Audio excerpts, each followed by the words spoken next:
வாழ்க்கையில பிரச்சனைகள் இருந்துகிட்டே தாங்க இருக்கும். ஒரு கடவுளை ரொம்ப மனமுருகி வேண்டுறோம்.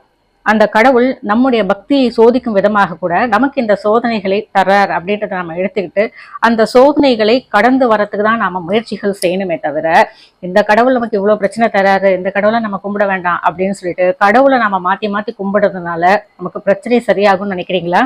புது புது பிரச்சனைகளை நமக்கு கொண்டு வந்து சேர்க்கக்கூடிய வழிதான் புதுசா விளக்கேற்றுறது, புது புது விக்கிரகங்களை வீட்டுல வச்சு வழிபாடு பண்றது. இது எல்லாமே நமக்கு ஒரு விக்கிரகமோ நமக்கு ஒரு வழிபாடோ நம்ம செய்யணும் அப்படின்னா யாராவது ஒரு குருமார்கள் மூலமாக நமக்கு சேரும். பூஜைகள் நடக்குது அப்படின்னா அந்த பூஜைகள்ல நம்ம கலந்துக்கும் போது அங்க நமக்கு ஏதாவது ஒரு பூஜை முறைகளோ நமக்கு ஏதாவது விக்கிரகமோ நமக்கு வரும்.